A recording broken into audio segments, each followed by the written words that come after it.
Hello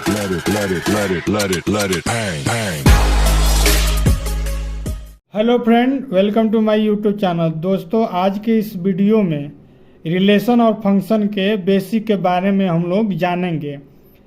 दोस्तों, इस video में रिलेशन क्या होता है, संबंध क्या होता है और विभिन्न प्रकार के कौन संबंध होते हैं के बारे में विस्तार में हम लोग जानेंगे। तो आइए सबसे पहले रिलेशन क्या होता है को बारे में जानते हैं। मान लीजिए हमारे पास दो सेट है, P और Q है। जो P है A, B और C का सेट है, ठीक। उसी प्रकार Q जो है 5 नामों का सेट है, अली, भानु, विनय, चंदा और दिव्या, ठीक। तो यहाँ पर हम ग्राफ के माध्यम से देख सकते हैं P जो है A, B, C का सेट है और Q जो है अली, भानु, विनय, चंदा और दिव्या का सेट है। तो हम लोग चूंकि जानते हैं कि दो सेट का क्रॉस गुणन, कार्तीय गुणन P गुणे Q जो होगा वो क्या होगा, एक समुच्चय होगा। तो P गुणे Q जो होगा A का Q के सभी एलिमेंट से क्या होगा, गुणा होगा। उसी प्रकार B का Q के सभी एलिमेंट से गुणा होगा, फिर C से सभी का गुणा होगा। तो हमारे पास टोटल कितना हो जाएगा, 6 ये है, 5 ये है और 3 ये है, 15 हमारा क्या होगा, समुच्चय बनेगा। यानी P गुणे Q होगा क्या होगा, A अली का समुच्चय बनेगा, A का भानु के साथ बनेगा क्रॉस गुणन करने पर, ठीक। इसी प्रकार डैश डैश C का दिव्या तक हमारा क्या होगा, आपस में P गुणे Q का फलन बनेगा। तो यहाँ पर हम लोग को देखना है कि P का Q में आपस में रिलेशन क्या है। तो मान लीजिए यहाँ पर कह रहा है कि R है, R रिलेशन है, दिया है एक्स वाई। एक्स जो है P के सभी एलिमेंट को हम लोग क्या कहते हैं, X कहते हैं, और Q के सभी एलिमेंट को क्या कहते हैं, Y कहते हैं। तो नाम Y का प्रथम अक्षर है, जो X है नाम Y के प्रथम अक्षर है, और जो X है एलिमेंट ऑफ P है और Y जो है एलिमेंट ऑफ Q है। तो R क्या करना है, इन दोनों के बीच में रिलेशन दिखाना है। तो रिलेशन को हम लोग कह सकते हैं कि एक प्रकार का P और Q के बीच में हुए सभी कार्तीय गुणन का क्या होता है, एक उप समुच्चय होता है, ठीक। तो यहाँ पर हम लोग यहाँ पर जब P और Q का रिलेशन आपस में निकालेंगे तो क्या कह रहा है, जब हम X लेंगे तो X हम क्या लेंगे, A लेंगे तो Y हमारा क्या है, A के नाम का पहला अक्षर, यानी सेट Q में A नाम से क्या है, अली है, क्योंकि पहला अक्षर क्या है, A है। तो A का रिलेशन किससे हो जाएगा, अली से हो जाएगा, ठीक। उसी प्रकार A का रिलेशन भानु से क्या होगा, नहीं होगा, क्योंकि यहाँ कह रहा है कि एक्स वाई जो है X नाम Y का प्रथम अक्षर है। तो इस प्रकार P और Q के बीच में A का केवल अली से क्या होगा, संबंध होगा, ठीक। उसी प्रकार B का किससे संबंध होगा, भानु से होगा और विनय से होगा, ना कि चंदा से, ना कि दिव्या से, ना कि अली से, क्योंकि B अक्षर केवल यही इसी दोनों में है। तो B का रिलेशन किससे हो जाएगा, भानु से हो जाएगा और B का रिलेशन विनय से हो जाएगा, ठीक। उसी प्रकार C का रिलेशन हमारा चंदा से हो जाएगा, ठीक। C और चंदा का हमारा क्या होगा, सेट बनेगा। तो यहाँ पर हम देख सकते हैं कि ये जो रिलेशन है A Ali, B Bhanu, B Vinay, C चंदा, वो हमारा क्या है, P गुणे Q के ही क्या है, एलिमेंट है, उसी के उप समुच्चय है। तो इसको हम लोग कह सकते हैं कि रिलेशन को हम लोग सिंपल भाषा में कह सकते हैं कि रिलेशन किसी दो समुच्चय P और Q के बीच का वह संबंध दर्शाता है जिसमें P और Q के क्रॉस गुणन का ही एक उप समुच्चय होता है, ठीक। तो इस प्रकार A का रिलेशन किससे हो जाएगा, अली से हो जाएगा। तो हम लोग इसको क्या करेंगे, तीर से दर्शाते हैं। B का रिलेशन किससे होगा, विनय से होगा, और किससे होगा, भानु से होगा। तो ऐसे हम इसको ग्राफ के माध्यम से B का भानु से और विनय को दर्शाते हैं, ठीक। उसी प्रकार सी का रिलेशन किससे होगा? चंदा से होगा। और दिव्या का रिलेशन क्या है? किसी से भी नहीं है, क्योंकि यहाँ पर सेट पी में केवल 3 एलिमेंट दिया है। ठीक, तो इस प्रकार हम लोग किसी भी 2 सेट में हम लोग क्या करते हैं? आपस में रिलेशन को निकालते हैं। तो इसमें बेसिक ये आपको जानना है कि देखिए, सेट पी का यानी एक्स वाला सेट पी के सभी एलिमेंट को हम लोग क्या कहते हैं? डोमेन कहते हैं। ठीक, हम लोग डोमेन कहते हैं। और सेट क्यू के इमेज को जो बनेगा, जो जो रिलेशन में आएगा, उसको हम लोग क्या कहते हैं? रेंज कहते हैं। ठीक, कि उसका हम डोमेन ए लेते हैं तो हमारा रेंज क्या आएगा? अली आएगा। ठीक, उसी प्रकार अगर हमारा डोमेन बी है तो बी का रेंज क्या क्या हो सकता है? भानु हो सकता है, और क्या हो सकता है? बिने हो सकता है। तो इसको हम लोग क्या कहते हैं? रेंज कहते हैं। सेकेंड एलिमेंट को क्या कहते हैं? रेंज कहते हैं। जो फर्स्ट एलिमेंट होता है उसको हम लोग क्या कहते हैं? डोमेन कहते हैं। ठीक, उसी प्रकार अगर हम सी मेरा हम लोग का डोमेन है तो इसका रेंज कहाँ कहाँ तक हो सकता है? इसका रेंज होगा हमारा चंदा तक ही सीमित है, क्योंकि दिव्या नहीं होगा, ना बिने होगा, ना बानु होगा। तो इस प्रकार हम लोग पी और क्यू के बीच में रिलेशन को दर्शाते हैं। ठीक, आइए हम एक एग्जाम्पल से आप लोगों को और इसको डिटेल में समझाते हैं। मान लीजिए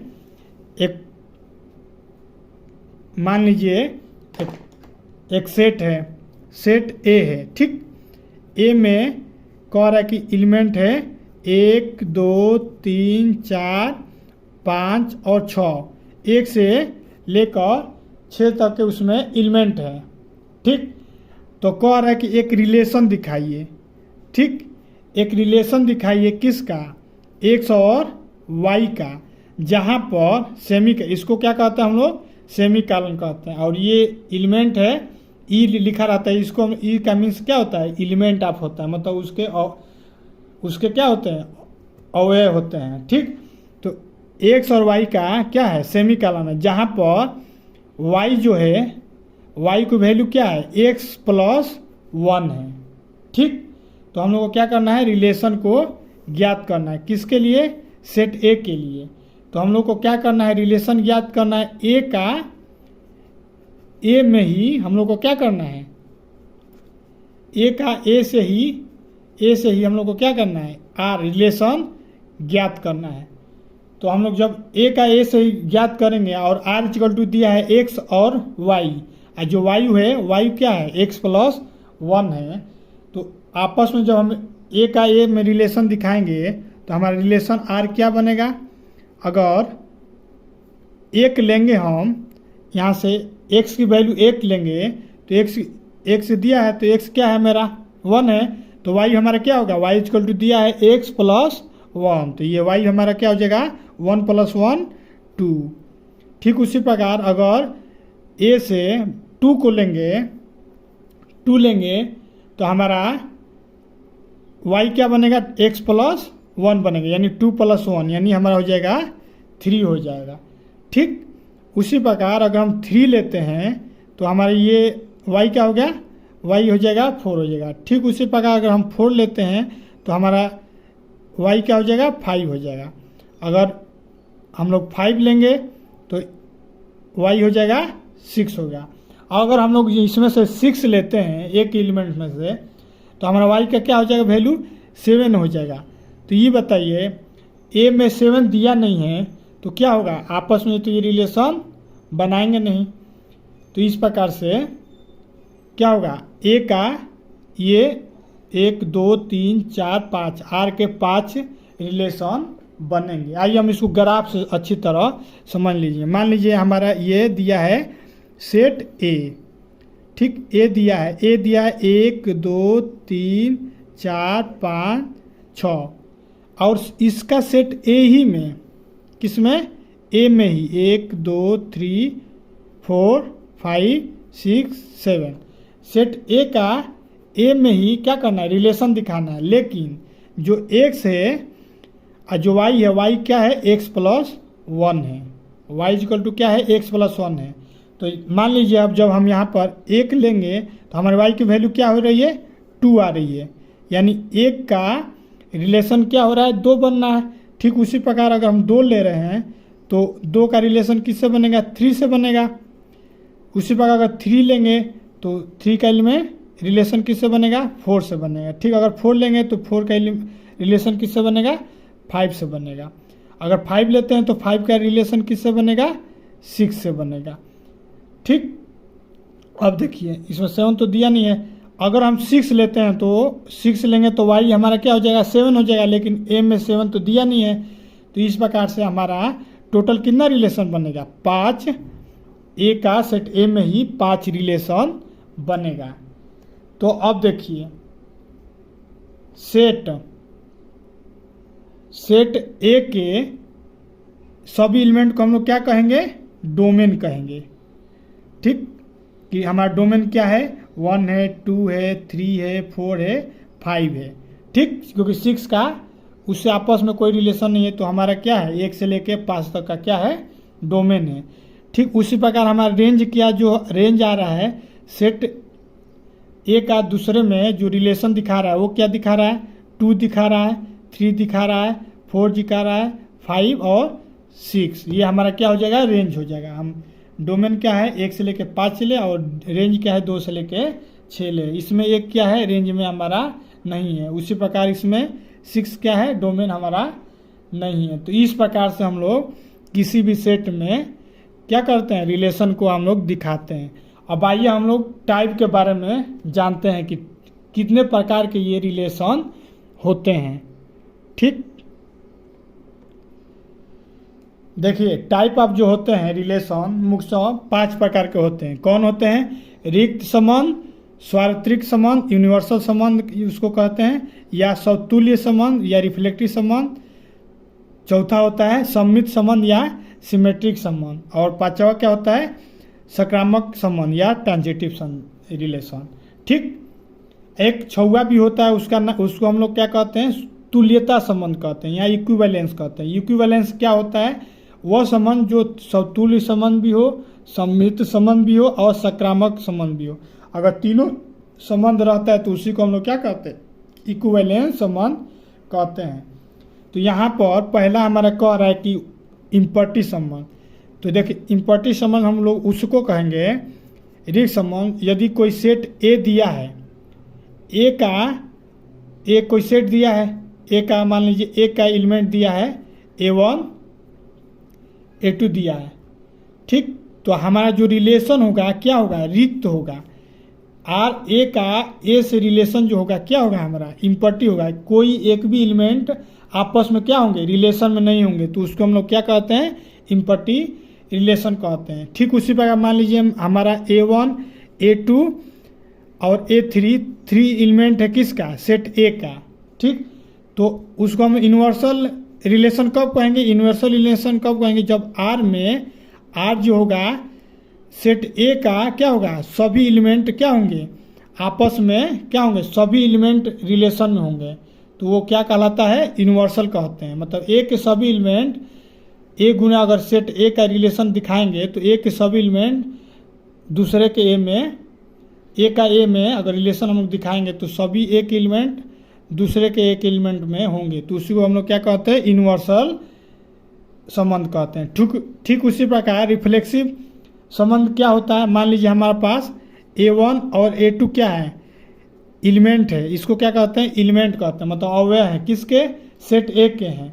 तो जो हमारा रिलेशन है, रिलेशन जो होगा क्या होगा, A1 A2 होगा, आपस में क्या होंगे, रिफ्लेक्टिव होंगे।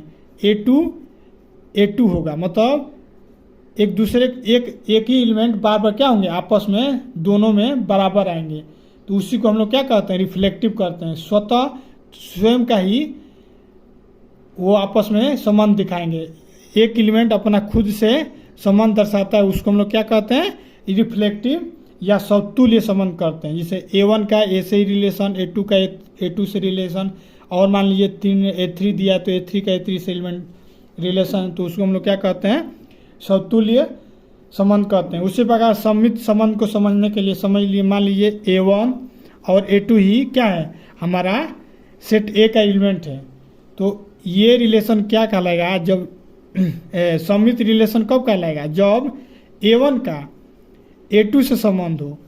ठीक उसी प्रकार A2 का A1 से संबंध हो, तो दोनों आपस में, दोनों एलिमेंट आपस में एक दूसरे से संबंध हैं, तो वो क्या कहलाएंगे?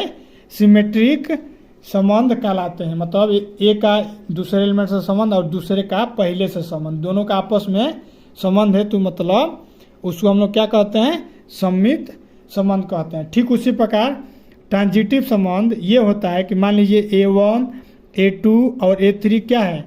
एलिमेंट है ए के, सेट ए के एलिमेंट है, और सेट ए का ए में रिलेशन ज्ञात करना है। तो हमारा रिलेशन जो हो ए का A2 से हो, ए का A2 से हो, और A2 का A3 से हो, और A2 एलिमेंट का A3 से हो, और A1 का A3 से हो, और फिर A1 का A3 से हो, तो ये हमारा क्या होगा? आपस में क्या होंगे? ट्रांजिटिव रिलेशन में होंगे। अगर आप इसको ग्राफ से देखना चाहेंगे तो मान लीजिए हमारे पास एक ग्राफ है, सेट ए है, सेट ए में दिया है A1 दिया है, A2 दिया है और A3 दिया है। ठीक, और इसी का ए में ही रिलेशन दिखाना है। मान लीजिए A1, A2, A3 है, तो ये ट्रांजिटिव कब कहलाएगा? जब ए का A2 से रिलेशन हो। ठीक, A2 का A3 से रिलेशन हो। ठीक, और A1 का भी क्या हो? A3 से जब रिलेशन हो, तो ये आपस में क्या होंगे? ट्रांजिटिव रिलेशन में होंगे। ठीक, ये मतलब ये आपस में इनका क्या होगा? ट्रांजिटिव रिलेशन होगा। ठीक, अगर उसी प्रकार इक्विवेलेंस क्या होता है? इक्विवेलेंस उसको कहते हैं जो तीनों में समतुल्य भी हो, सिमेट्रिक भी हो और सकारात्मक हो। तो उन तीनों आपस में तीनों संबंध में हो, तो उसको हम लोग क्या कहते हैं? इक्विवेलेंट संबंध कहते हैं। मान लीजिए आप रिफ्लेक्टिव को ग्राफ के माध्यम से समझना चाहते हैं, तो मान लीजिए हमारे पास एक सेट है, उसमें उसका एलिमेंट है A1, A2, ठीक, A3 है। उसी प्रकार सेट ए का ही ए में हम लोग को रिलेशन दिखाना है, तो A1, A2 और A3 है, तीन तीन एलिमेंट है। ठीक, तो ये आपस में A1 अगर A2 से क्या करता है? संबंध दिखाता है, A2 में संबंध दिखाता है, और A3 से आपस में क्या करते हैं? संबंध दिखाते हैं। तो इसको हम लोग क्या कहते हैं? ए का A1 में ही प्री इमेज बनना, A2 का A2 से प्री इमेज बनना, A3 का A3, मतलब आपस में ही क्या है? एक दूसरे के संबंध में है। तो इसको हम लोग क्या कहते हैं? रिफ्लेक्टिव कहते हैं। इसी को हम लोग क्या कहते हैं? रिफ्लेक्सिव रिलेशन कहते हैं। और इसको हम लोग ट्रांजिटिव कहते हैं, क्योंकि A1 का A2 से हो, A2 का A3 से हो, और ठीक A1 का A3 से भी हो, तो इसको हम लोग क्या कहते हैं? ट्रांजिटिव कहते हैं। तो इस प्रकार से विभिन्न प्रकार के रिलेशन हमारे होते हैं। मिलते हैं नेक्स्ट वीडियो में, इसी के क्वेश्चन को हम लोग सॉल्व करेंगे नेक्स्ट वीडियो में। तब तक के लिए धन्यवाद। Let it bang, bang.